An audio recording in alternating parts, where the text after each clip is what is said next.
saudara-saudari yang dikasihi Tuhan, selamat berjumpa kembali dengan saya, Ari Wardani dari Parapis Santo Yosef, Purwokerto Timur, dalam SMC hari ini, 4 Juli 2023. Bacaan Injil yang akan kita renungkan hari ini diambil dari Injil Matius bab 8 ayat 23 sampai dengan 27. Saya terkesan dengan ayat 25 sampai dengan 26 yang berbunyi, maka murid-muridnya membangunkan dia, katanya, Tuhan, tolonglah, kita binasa.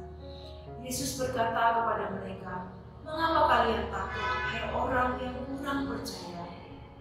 Lalu bangunlah Yesus menghardik angin dan danau, maka danau menjadi teduh sekali.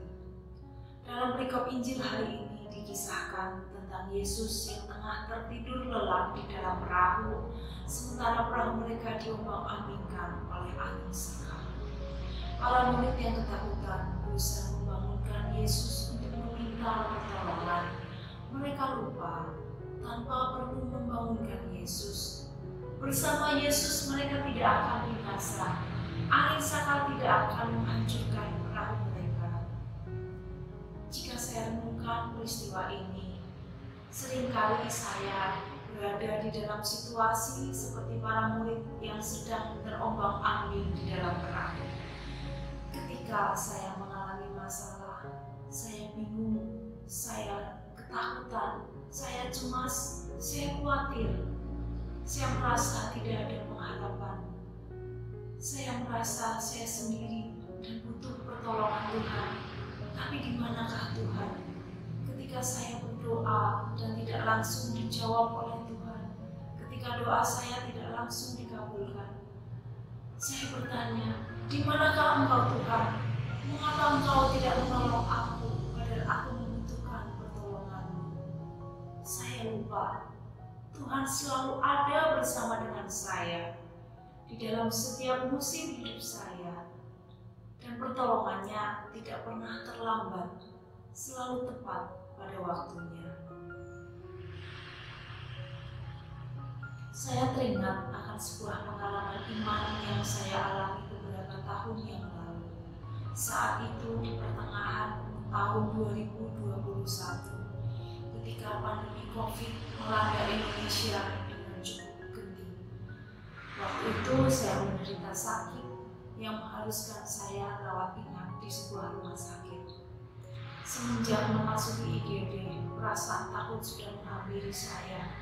Melihat suasana rumah sakit yang mencekam, orang-orang yang dirawat di IGD, para dokter, para perawat yang hilir mudik, mengurus pasien, ditambah dengan gejala yang saya alami, menjurus ke arah COVID, semakin membuat saya gentar dan takut. Ketika saya rawat inap, saya dimasukkan ke dalam ruang isolasi dengan akses yang sangat terbatas dengan dunia luar. Hanya sesekali dokter dan para perawat datang untuk memeriksa saya. Serangkaian tes saya jalani. Saya juga meminum obat, tetapi beberapa hari juga penyakit saya belum kunjung mereda. Saya semakin takut, saya semakin khawatir. Banyak hal-hal buruk yang melintas di dalam pikiran saya. Apakah sakit yang saya derita? Mengapa tak kunjung sembuh juga? Bagaimana jika suami saya tertular karena dia menemani saya sepanjang hari di rumah sakit? Bagaimana kondisi anak-anak dan orang tua yang saya tinggal di rumah selama saya mengalami rawat inap di rumah sakit? Ketakutan-ketakutan itu membuat saya hari demi hari hanya menangis. Saya tidak mampu lagi berdoa. Saya merasa Tuhan sungguh jauh. Tuhan tidak menolong saya. Saya kebingungan, saya takut, saya gelisah. Sampai suatu saat, seorang teman mengatakan kepada saya, berdoalah. Berdoalah, minta kekuatan kepada Tuhan untuk melewati ini semua. Dari situ saya sadar, ada Tuhan bersama saya. Ketika saya berdoa, perlahan-lahan saya mulai mendapatkan kekuatan itu kembali. saya mulai merasakan bahwa Tuhan sungguh mengasihi saya. Tuhan yang akan melindungi dan menjaga saya dan keluarga saya. Semangat saya bangkit kembali untuk sembuh. Saya berjuang untuk sembuh sampai akhirnya saya diperbolehkan pulang dan melanjutkan merawat jalan. Satu hari setelah kepulangan saya dari rumah sakit, saya mendapat kabar bahwa rumah sakit tempat saya menginap memberlakukan kebijakan lockdown karena para dokter dan perawat banyak yang terpapar COVID. Kembali saya dicekam ketakutan karena ternyata dokter dan para perawat itu jugalah yang merawat saya selama saya merawat inap di sana. Saya berdoa kembali kepada Tuhan. Tuhan, tolong saya. Jangan sampai saya mengalami sakit COVID. Jangan sampai saya membawa virus itu untuk keluarga saya di rumah.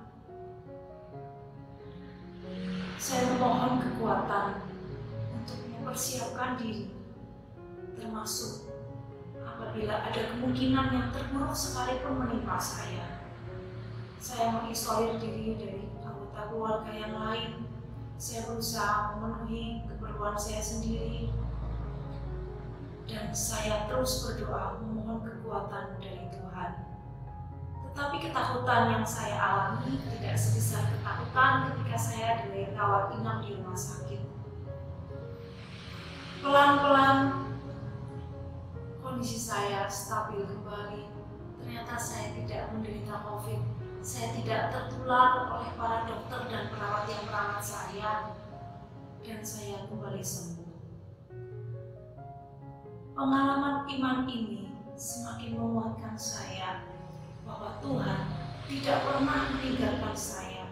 Dia selalu menjaga saya, bahkan ketika saya tidak menyadari bahwa ada Tuhan bersama saya. Dia selalu ada. Dia selalu menjaga saya dan meluputkan saya dari bahaya. Demikianlah sharing iman yang bisa saya bagikan. Semoga bacaan Injil yang kita renungkan hari ini semakin menguatkan saya dan Anda bahwa Tuhan selalu ada bersama kita. Tuhanlah sumber kekuatan kita. Terpujilah Tuhan, kini dan sepanjang